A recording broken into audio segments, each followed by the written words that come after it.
Ladies and gentleman, welcome to the doctor energy expert. Doctor energy expert में खुश आमदीद। तो लेडीज़ एंड जेंटलमैन, आज हम बात करने वाले हैं 10 किलोवाट ऑन ग्रिड सिस्टम की।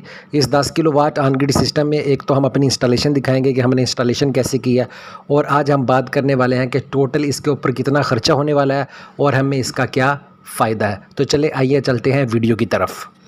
बिस्मिल्लाहिर्रहमानिर्रहीम। तो लेडीज़ एंड जेंटलमैन, सबसे पहले हम शुरू करते हैं अपने स्ट्रक्चर से। ये एक 10 किलोवाट का स्ट्रक्चर है जो हमने कराची के गुलिस्तान जौहर के अंदर ब्लॉक 14 के अंदर बनाया है। तो इसकी सबसे पहले हम स्ट्रक्चर को डिस्कस कर लेते हैं कि स्ट्रक्चर में अब कौन कौन सी चीज़ें इस्तेमाल होती हैं और कौन कौन सी चीज़ें प्लस होती हैं और कौन कौन सी चीज़ें इसके अंदर माइनस होती हैं। तो सबसे पहले मैं अपने इस स्ट्रक्चर के बारे में बता दूँ। ये डबल गार्डर का स्ट्रक्चर है। डबल गार्डर क्या होता है ये भी मैं आपको समझाता हूँ। उसके बाद इसके अंदर वाकवे शामिल किया गया है और इसके अंदर एक वाकवे के ऊपर जाने के लिए एक लेडर इस्तेमाल की गई है। तो सबसे पहले हम देखते हैं जिनको के सोलर पैनल इसके अंदर इस्तेमाल करें। सबसे पहले मैं पिलर की बात करता हूँ। तो ये एक पिलर है, इसको देख लें, यहाँ पर सपोर्ट दी हुई है पिलर को। तो ये पिलर जो है ये हमने 14 गेज का इस्तेमाल किया है। 14 गेज का इस्तेमाल करने के बाद जो इसकी आप डायामीटर है वो 4.5 इंचज़ है। और उसके बाद ये गार्डर इस्तेमाल किया गया। गार्डर इसके अंदर पौने 5 इंच का गार्डर इस्तेमाल किया गया है। और ये इसका वाकवे है ताकि इसके ऊपर हम सोलर पैनल्स के ऊपर जा सकें। ये वाकवे है और इसके साथ हमने एक लैडर बनाई है। और ये डबल गार्डर का स्ट्रक्चर है। डबल गार्डर का मैं आप बता देता हूँ कि डबल गार्डर की क्या साइंस होती है और सिंगल गार्डर की क्या साइंस होती है। डबल गार्डर का आप देख सकते हैं कि अगर मैं सबसे लास्ट वाले पैनल को देखूँ तो लास्ट वाले पैनल के ऊपर अगर सिर्फ लास्ट वाले पैनल पे फोकस कीजिएगा, लास्ट वाले पैनल पे एक गार्डर ये इस्तेमाल किया गया है और दूसरा गार्डर ये इस्तेमाल किया गया है। यानी कि 2 गार्डर के ऊपर हमने एक सोलर पैनल को लगाया है। तो ये डबल गार्डर है। अब सिंगल गार्डर क्या होता है? सिंगल गार्डर ये होता है कि हम इस गार्डर को बिल्कुल इसके कॉर्नर पे रखते हैं, इस प्लेट के, और इस प्लेट का जो कॉर्नर है उस पर दूसरा गार्डर रखते और दूसरी प्लेट भी इसी गार्डर के ऊपर आ जाती। तो ये हमारा सिंगल गार्डर हो जाता। अब सिंगल गार्डर के अंदर नुकसान क्या होता है कि ये हमारी जो प्लेट होती है इसके ऊपर जो ग्लास की शीट लगी होती है वो इसको प्लेन तो रखती है, इसकी फ्लेक्सिबिलिटी को प्लेन कर देती है, लेकिन मुकम्मल तौर पे प्लेन नहीं करती, जिसकी वजह से इसके अंदर लचक मौजूद होती है। जब इसके अंदर नीचे से हवा का प्रेशर पड़ता है तो जो फ्लेक्सिबिलिटी होती है प्लेट की, तो उस पर प्रेशर पड़ने की वजह से प्लेट का जो शीशा होता है, जो प्लेट के सेल होते हैं, उसके डैमेज होने का ख़दशा होता है। जिसकी वजह से हम ये करते हैं कि हम प्लेट के जो वाया होता है उसको कम कर देते हैं। और गार्डर देखें, प्लेट इस तरफ से भी तकरीबन 14 इंच बाहर निकली हुई है और इस तरफ से भी तकरीबन 14 इंच बाहर निकली है, जिसकी वजह से हवा का प्रेशर कम पड़ता है और इसकी जो फ्लेक्सिबिलिटी होती है प्लेट की, उसकी ज़्यादा पायदारी बन जाती है। तो ये डबल गार्डर और सिंगल गार्डर का कंसेप्ट है। उसके बाद आप देख सकते हैं कि पिलर्स को मज़ीद हमने यहाँ पर सपोर्ट दी है। पिलर्स का हम सबसे पहले ये करते हैं कि हम 10 mm की बेस प्लेट इस्तेमाल करते हैं। सबसे पहले हम इस जो हमने ये आपको पत्थर नज़र आ रहा है जो लगा हुआ है, इस पत्थर को हम तोड़ते हैं। छत के नीचे से हम मुकम्मल तौर पे लेंटर को जो है ना, जो लेंटर की जो पक्की छत होती है वो निकल आती है, वहाँ तक इसकी खुदाई करते हैं। उसके बाद वहाँ पर 10 mm की बेस प्लेट रखकर उसके ऊपर इस पिलर को हम वेल्डिंग कर देते हैं। पिलर को बाकायदा तौर पर सपोर्ट किया गया है और ये देख सकते हैं वाकवे स्ट्रक्चर बनाया गया है। इसके अंदर भी अच्छे वाली जो है हमने नाली इस्तेमाल की है ताकि किसी किस्म का, चाहे मेरे जैसा आदमी जिसका 100 किलो वज़न है या 200 किलो वज़न है, वो भी इससे ऊपर आराम से चढ़ के इसके ऊपर जा सकता है। तो जिनको कि यहाँ पर सोलर पैनल इस्तेमाल किए गए हैं, तो ये 10 किलोवाट का सिस्टम है। मैं नीचे जब इन्वर्टर के पास जाऊँगा तो मैं वहाँ पर जाके दिखाऊँगा। तो माशाल्लाह ये 10 किलोवाट का सिस्टम हमें तकरीबन 9.2 किलोवाट की प्रोडक्शन दे रहा था। तो मैं थोड़ा सा ऊपर भी जाके इसको दिखा देता हूँ। ये सोलर पैनल की बलाई सतह है। मैं इसके अभी वाकवे के ऊपर आ चुका हूँ। वाकवे पे भी बिला खौफ में घूम सकता हूँ। ये देखिए, तो ये हमारा 10 किलोवाट का सोलर पैनल सिस्टम है। ऊपर से अल्हम्दुलिल्लाह हमने SK के बेहतरीन बोल्ट इस्तेमाल किए हैं। अल्हम्दुलिल्लाह इनके ऊपर, वैसे लाजिम बात है इनकी भी एक एक्सपायरी है, लेकिन जब तक इनकी एक्सपायरी नहीं ख़त्म होती तो लोहे की निस्बत ये बहुत अच्छा काम करते हैं, मजबूती पकड़ी रखेंगे। कोई हमने वेल्डिंग नहीं इस्तेमाल की। अगर मैं आपको कोई SK बोल्ट दिखा दूँ, ये हमारा SK बोल्ट है। देखिए, इसके ऊपर हमने कोई वेल्डिंग इस्तेमाल नहीं की। कोई ख़दशा नहीं है कि हवा का जितना प्रेशर पड़ेगा कि टूट जाएगा। हमने बाकायदा इसके अंदर एक सुराख करके ड्रिल मशीन के ज़रिए गार्डर के अंदर तो इसको मज़ीद मजबूत कर दिया। तो अब कोई वेल्डिंग का मतलब हवा का चाहे जितना मर्ज़ी प्रेशर पड़ जाए, इसको कुछ नहीं होने वाला, क्योंकि ये वेल्डिंग नहीं किया गया। बाज़ औक़ात कई जगहों पर मैंने देखा है वेल्डिंग किया होता है, तो उसकी वजह से हवा का प्रेशर पड़ने की वजह से वो वेल्डिंग टूटने का ख़दशा होता है। तो अल्हम्दुलिल्लाह ये हमारा स्ट्रक्चर था। अभी हम चलते हैं अपनी वायरिंग की तरफ और हम अपने उसके इन्वर्टर की तरफ चलते हैं। लेडीज़ एंड जेंटलमैन, अगर मैं वायरिंग की बात करूं तो ये मेरे पूरे का पूरा स्ट्रक्चर है। इस स्ट्रक्चर के अंदर अल्हम्दुलिल्लाह आपको कहीं भी किसी भी किस्म की ओपन वायर नहीं नज़र आएगी जो धूप के अंदर या बारिश के अंदर इसको ख़दशा पहुंचे। सोलर पैनल वाले ख़ुद क्योंकि वाटर प्रूफ कनेक्टर इस्तेमाल करते हैं। अल्हम्दुलिल्लाह जहां हमने इस्तेमाल किए हैं वो भी वाटर प्रूफ इस्तेमाल किए गए हैं, किसी किस्म की कोई इसके अंदर गलत बयानी नहीं की गई। और तमाम के तमाम सोलर पैनल्स को आपस में अटैच किया गया है अर्थिंग के ज़रिए, ताकि अगर किसी भी इंडिविजुअल प्लेट के अंदर भी इशू होता है तो वो भी मुकम्मल तौर पे ग्राउंड हो सके। जैसा कि आप देख सकते हैं ये प्लेटें आपस में कनेक्टेड हैं अर्थिंग के ज़रिए। लास्ट पे आप उस प्लेट को देख सकते हैं कनेक्टेड है, सारी की सारी प्लेटें इसी तरह कनेक्टेड है। और एक प्लेट से दूसरी प्लेट की तरफ जाने के लिए हमने बाकायदा तौर पर UPVC इस पाइप का इस्तेमाल किया गया है। UPVC के अंदर बहुत से लोग बहुत सी फिल्में सुनाते हैं, ऐसा कुछ भी नहीं है। ये तकरीबन 1000-1100 रुपये का एक लेंथ आती है। तो ये देख सकते हैं बाकायदा तौर पर इसके अंदर UPVC इस्तेमाल किया गया है। हमने अपने इस 20 पैनल्स को हमने 10-10 की स्ट्रिंग में डिवाइड करके हम इस UPVC के ज़रिए हम इसको नीचे लेके जा रहे हैं। तो अगर अभी मैं इसके ख़र्चे की बात करूं तो ये एलिवेटेड स्ट्रक्चर जिसके अंदर ये 14 गेज का पाइप इस्तेमाल किया गया है, जिसकी डायामीटर 4.5 इंचज़ है। गार्डर इस्तेमाल किया गया है जिसका जो गेज है वो 14 इंच की है। और उसके अंदर नाली इस्तेमाल की गई है, ये लैडर इस्तेमाल की गई है। उसके बाद बाकायदा तौर पर सीमेंट की पेट्स बनाई गई हैं। इसके अंदर 10 mm की बेस प्लेट इस्तेमाल की गई है, जबकि टॉप पे जहाँ पर गार्डर रखा हुआ है उस गार्डर के ऊपर हमने 5 mm की बेस प्लेट इस्तेमाल की है। तो इसका जो टोटल ख़र्चा है वो हमारा 2,70,000 आया। तो 2,70,000 में तमाम की तमाम सहूलियात दी गई हैं। अब माइनस क्या चीज़ हो सकती है इसके अंदर से? आप वॉकवे को माइनस कर सकते हैं, आप स्टेयर को माइनस कर सकते हैं। आपने जहाँ पर 10 mm की बेस प्लेट इस्तेमाल की आप उसको कम कर सकते हैं। आप इस गार्डर को जो हमने 14 गेज का इस्तेमाल किया आप इसको 16 गेज पे लेके जा सकते हैं। लेकिन ज़ाती तौर पे डॉक्टर एनर्जी एक्सपर्ट इसको बिल्कुल रिकमेंड नहीं करेगा। थोड़ा सा ख़र्चा है, पायदार है। एक प्लेट है जिसकी वारंटी तकरीबन 25 ईयर है, तो ये गार्डर भी तो 25 ईयर चले ना, ये पिलर भी तो 25 ईयर चले। अल्हम्दुलिल्लाह इसके अंदर जो कलर इस्तेमाल किया गया वो इपॉक्सी कलर इस्तेमाल किया गया है। नॉर्मल जो पेंट की बाल्टी सपोज़ 4000 की आती है, यहाँ पर ये बाल्टी 8000 की आती है। इपॉक्सी कलर इस्तेमाल किया कि जल्दी जल्दी इसको कलर भी नहीं करना पड़ेगा। आप इसको वक्तन फ़ौक्तन पेंट करते रहें, अल्हम्दुलिल्लाह जितनी प्लेट चलेगी इतना ही ये आपका स्ट्रक्चर भी चलेगा। तो ये 2,70,000 टोटल हमारा इसके ऊपर ख़र्चा है। तो चलें अभी हम चलते हैं इन्वर्टर की तरफ और अपनी दूसरी इंस्टॉलेशन की तरफ। सेकंड फ्लोर की छत के ऊपर सिस्टम लगा हुआ था जहाँ से UPVC होता हुआ जिसकी वायरिंग ये आ रही है, और यहाँ से हमने चैनल पट्टी को इस्तेमाल करना शुरू कर दिया। और ये हमारा ग्रो वाट का 10 किलोवाट का इन्वर्टर आ गया। ये ग्रो वाट 10 किलोवाट का इन्वर्टर लगा हुआ है। हवावे के बाद या सोलिस के बाद मैं ग्रो वाट को ही रिकमेंड करता हूँ। प्राइस भी कम है और इसकी जो परफॉर्मेंस है वो भी हवावे की और सोलिस के मुकाबले की है।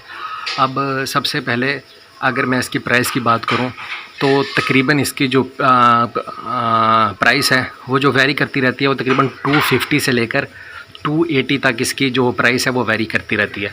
कभी प्लीज़ एक प्राइस पे फोकस ना कीजिएगा कि एक अगर आप आदमी आपको कोई इसकी कीमत 2,50,000 बता देता है तो और एक आदमी इसको 2,60,000 बताता है, तो 2,60,000 वाले को कभी गलत ना समझिएगा, क्योंकि शॉर्टेज होती रहती है जिसकी वजह से स्टॉक की, तो ये प्राइस अप डाउन होती रहती है। तो अल्हम्दुलिल्लाह इन्वर्टर इस वक्त ऑन है। उसके बाद मैं वायरिंग की बात कर लेता हूँ। तो अल्हम्दुलिल्लाह यहाँ पर ये अभी देख सकते हैं जो इसके अंदर हमने DB बॉक्स इस्तेमाल किए हैं, बाकायदा तौर पर यहाँ पर लिखा भी हुआ है IP65 के हमने इसके अंदर DB बॉक्स इस्तेमाल किए गए हैं। वैसे तो ये छत के नीचे लगा हुआ है, लेकिन अल्हम्दुलिल्लाह कोई अगर ओपन एयर को बारिश वगैरह भी इसके ऊपर पड़ जाती है तो अल्हम्दुलिल्लाह इसको कोई नुकसान नहीं होगा, क्योंकि ये मुकम्मल तौर पर सील्ड है। सबसे पहले अगर मैं AC कनेक्शन की बात करूं तो AC कनेक्शन में यहाँ पर हमने 6 mm की पाकिस्तान केबल इस्तेमाल की है, और पाकिस्तान केबल के साथ हमने, और उसके बाद हम अगर ब्रेकर की बात करें तो श्नाइडर के हमने ब्रेकर इस्तेमाल किए हैं। ये हमारा 4 पोल का 63 एम्पेयर का AC ब्रेकर लगा, जिसके साथ हमने SPD इस्तेमाल किया। अगर किसी भी जिसका मतलब SPD stand for surge protective device, किसी भी किस्म के सर्ज वोल्टेज आते हैं तो ये जो SPD है इसका काम होता है कि किसी भी फेज़ पर अगर सर जाता है तो वो एसपीडी इस ब्रेकर को शॉर्ट करवा देती है और ये एसपीडी हमारी अर्थिंग बोर के साथ कनेक्टेड होती है। तो हम ये अर्थिंग बोर जो है ना, ये तमाम का तमाम जो सर्ज होगा वो आपके अर्थिंग में चला जाएगा। इसके साथ ही हमारा डीसी है। डीसी के लिए हमने यहाँ पर फास्ट केबल इस्तेमाल की है। तो फास्ट केबल जिसकी जो डायामीटर है वो 6 mm है। 6 mm की मैंने ऊपर बताया था आपको, हमने 2 स्टिंग इस्तेमाल किए हैं। तो दोनों स्टिंग के साथ एक के ऊपर 10 पैनल है, दूसरे के ऊपर 10 पैनल है। और इसके साथ हमने एक स्टिंग के साथ एक 32 एम्पेयर का शनाइटर का ब्रेकर और इसका 32 एम्पेयर का शनाइटर का ब्रेकर, दोनों के साथ एसपीडी लगी हुई है।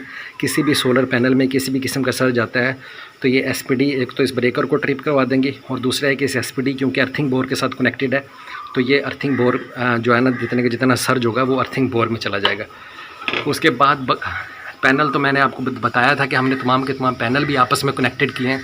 यहाँ पर हमने फर्दर ये देखें इन्वर्टर भी ज़ाती तौर पर हमारा इस एसपीडी के साथ कनेक्टेड है। अब साइंस देखें, हमने इसके अंदर ये किया कि हमने जो एसी की एसपीडी अलग से लगाई है जबकि डीसी की एसपीडी अलग लगाई है। तो हमने ये बोर भी एक इस्तेमाल नहीं किया, हमने एसी का बोर अलग इस्तेमाल किया है जबकि डीसी का बोर अलग किया है, ताकि किसी भी किस्म की अगर एसी के अंदर वेरिएशन आती है तो वो बोर के साथ तो कनेक्टेड है, वो डीसी के साथ कनेक्टेड नहीं है। हमने डीसी की वायरिंग मुकम्मल तौर पर अलग की है जबकि एसी की वायरिंग हमने मुकम्मल तौर पर अलग की है। डोंगल वाईफाई की तरफ आ जाते हैं। डोंगल वाईफाई है हमने जो इंटरनेट के साथ कनेक्टेड करवाई गई है। सबसे बड़ी साइंस है कि तमाम के तमाम जितने भी ग्रिड टाइड इन्वर्टर होते हैं हमारा अभी तक ग्रीन मीटर इंस्टॉल नहीं हुआ। तो ग्रीन मीटर इंस्टॉल होने से पहले भी हमने इस इन्वर्टर को ऑन कर दिया। हमने घर की प्रोडक्शन को चेक किया तो घर की प्रोडक्शन तकरीबन इनकी जो कंजप्शन थी वो 1 किलोवाट की कंजप्शन थी, जो तकरीबन 24 हार्ज इनकी ऑन रहती है। तो हमने इन्वर्टर को ऑन कर दिया और इस इन्वर्टर के ऊपर हमने एक्टिव पावर की हमने लिमिट लगा दिया। तो मैं आपको दिखा देता हूँ कि इस वक्त हमने कितनी प्रोडक्शन इसकी ऑन की हुई है ताकि हम कम से कम के इलेक्ट्रिक से ले लें। तो अभी देख सकते हैं कि 0.7 किलोवाट तकरीबन 700 वाट हम इन्वर्टर से ले रहे हैं और 300 वाट तकरीबन ये के इलेक्ट्रिक से ले रहे हैं ताकि कम से कम हमारी जो है ना कि इलेक्ट्रिक से कंजप्शन हो सके और ज़्यादा से ज़्यादा हम सोलर को इस्तेमाल कर सकें जब तक हमारा ग्रीन मीटर इंस्टॉल नहीं होता। तो लेडीज़ एंड जेंटलमैन, अभी मैं आपको एक पैराग्राफ की तरफ ले चलता हूँ जहाँ पर मैं मुकम्मल तौर पर ख़र्चे को डिस्कस कर लेता हूँ कि हमारा कितना ख़र्चा हुआ, क्या हिसाब किताब हुआ। तो उसकी तरफ अभी चलते हैं। आप अभी इस टेबल को देख सकते हैं कि हमारा कितना ख़र्चा इस टोटल 10 किलोवाट सिस्टम पे आया। सॉरी, टेबल पर जाने से पहले मैं आपको अपनी 2 एसी का कनेक्शन जो हमने मेन डीबी की तरफ किया वो मैं आपको दिखाता चलूँ कि देखें यहाँ से हम अपनी एसी केबल लेकर गए और ये हमारी एसी केबल जा रही है। यहाँ से ओपन थी, यहाँ से क्लाइंट की डिमांड थी कि यार इसको अंडरग्राउंड कर दो। ये अंडरग्राउंड हमने कर दिया है क्योंकि सिमटेड वर्क था वो आगे फर्दर इस तरीके का हम इसको यहाँ पर ले आए हैं। तो यहाँ पर हमने इसको मेन ब्रेकर के साथ यहाँ पर कनेक्टेड कर दिया है। यहाँ पर टोटल 3 मीटर लगे हुए थे 3 फेज़ के, तो उन्होंने बोला कि आप इस मीटर के साथ कनेक्टेड कर दें, तो हमने इस मीटर के साथ इनके जो है ना कनेक्टेड कर दिया है। बोर को मैं दिखा देता हूँ आपको। बोर यहाँ पर इनके लाइन में स्पेस थी, हमने यहाँ पर ये चेक कर सकते हैं। एक डीबी बॉक्स ये लगा हुआ है। यहाँ पर हमने ये बोर हमने एसी के लिए किया और ये एसी अर्थिंग की वायरिंग आ रही है। ये हमने बोर एसी के लिए किया और ये बोर हमने डीसी के लिए किया। तो ये डीसी और एसी बोर दोनों अलग अलग है। तो लेडीज़ एंड जेंटलमैन, सबसे पहले हमारा आ गया 10 किलोवाट ग्रो वाट का इन्वर्टर, जिसकी अब कीमत अप्रॉक्सीमेटली 2.5 लाख से 2,80,000 के दरमियान में। तो हम एक औसत लगा लेते हैं 265 का हम अपना इन्वर्टर काउंट कर लेते हैं। उसके बाद हमारा 20 पैनल का 10 किलोवाट का एलिवेटेड स्ट्रक्चर आ गया, जिसके अंदर हमारी स्टेयर्स और हमारा वाकफ़े शामिल है, जिसकी अप्रॉक्सीमेटली कीमत मैं आगे बता चुका हूँ आपको 270 है। इसके बाद आ जाते हैं हमारे सोलर पैनल। अगर मैं अप्रैल सन 2024 की बात करूं तो इस वक्त पैनल की जो रेट है वो तकरीबन 40 रुपये पर वाट से अप्रॉक्सीमेटली 50 पर वाट चल रहा है। तो अगर मैं औसत रख के बात करूं तो हमारे तकरीबन 4,70,000 के 18 सोलर पैनल बन जाएंगे, जो कि 10 किलोवाट बनते हैं। इसके बाद आ जाता है हमारा इलेक्ट्रिकल वर्क के अंदर तमाम DC SPDs, DC breaker, AC breaker, AC SPDs, DB box वगैरह शामिल है। तो इसकी कीमत अप्रॉक्सीमेटली 50,000 बनती है। इसके बाद आ जाती है हमारी एसी केबल और डीसी केबल। अगर मैं फ़र्स्ट फ्लोर से सेकंड फ्लोर तक की बात करूँ कि हमारा सिस्टम फर्स्ट फ्लोर या सेकंड फ्लोर के ऊपर लग रहा है, तो हमारे जो एसी और डीसी केबल का जो अप्रॉक्सीमेटली ख़र्चा होगा अच्छी केबल का वो 70,000 के लगभग होगा। इसके बाद हमारा नंबर आ जाता है एसी बोर और डीसी बोर का, क्योंकि हमें सेपरेट बोर करने पड़ते हैं। एसी बोर का अलग से सेपरेट करना पड़ता है, डीसी बोर का अलग से सेपरेट करना पड़ता है। तो हम इसका जो अप्रॉक्सीमेटली ख़र्चा होता है अच्छी कॉपर रॉड इस्तेमाल करने के बाद हमारा वो 60,000 हो जाता है दोनों बोर्स का। अगर आपका system first floor second floor के अलावा अप्रॉक्सीमेटली फोर्थ फ्लोर पे लग रहा है तो आपको लैटरिंग रेस्टर का भी इसके अंदर ख़र्चा ऐड करना पड़ेगा। इसके बाद नंबर आ जाता है नेट मीटरिंग की फ़ाइल की प्रोसेसिंग फ़ीस, जिसका अप्रॉक्सीमेटली ख़र्चा 30,000 है। इसके बाद अब नंबर आ गया हमारा मिसलिनियस कास्ट का, जिसके अंदर हमारी ट्रांसपोर्टेशन आ जाती है, हमारी लेबर एंड लिफ्टिंग आ जाती है, उसके बाद यूपीवीसी पाइप, चैनल पट्टी, स्क्रू वगैरह। तो इसका अप्रॉक्सीमेटली आप ख़र्चा 50,000 काउंट कर लें। तो लेडीज़ एंड जेंटलमैन, लास्ट पे हमारी आ गई इंस्टॉलेशन, फाइनलाइजेशन, कमीशनिंग फ़ीस आ गई 10 किलो वाट सिस्टम की। हम अप्रॉक्सीमेटली 40,000 चार्ज करते हैं। तो लास्ट में इन सब कास्ट को कैलकुलेट करने के बाद 10 kilo watt on grid system की टोटल कास्ट अप्रॉक्सीमेटली 13,05,000 बनती है। 10 kilo watt on grid system से हमारे टोटल कितने यूनिट महीने के प्रोड्यूस होते हैं? वैसे तो आज खुद एक बहुत लंबा टॉपिक है, मैं ज़रूर इसकी वीडियो भी जल्द अपलोड करूंगा, लेकिन वैसे आपको मैं मोटा मोटा बता देता हूँ। तकरीबन 10 किलो वाट का सिस्टम डेली के अप्रॉक्सीमेटली 40 यूनिट प्रोड्यूस करता है, जो कि महीने का तकरीबन हमें 1200 unit 10 kilo watt system produce करके देगा। तो लेडीज़ एंड जेंटलमैन, ये थी हमारी आज की वीडियो अच्छी लगी तो लाइक और सब्सक्राइब करना मत भूलिएगा, और बेल आइकन को भी ज़रूर प्रेस कीजिएगा ताकि वक्तन फ़क्तन हमारे आने वाली तमाम वीडियो आप तक पहुंचते रहें। अपना ख्याल रखिएगा। अल्लाह निगहबान। अल्लाह हाफिज़।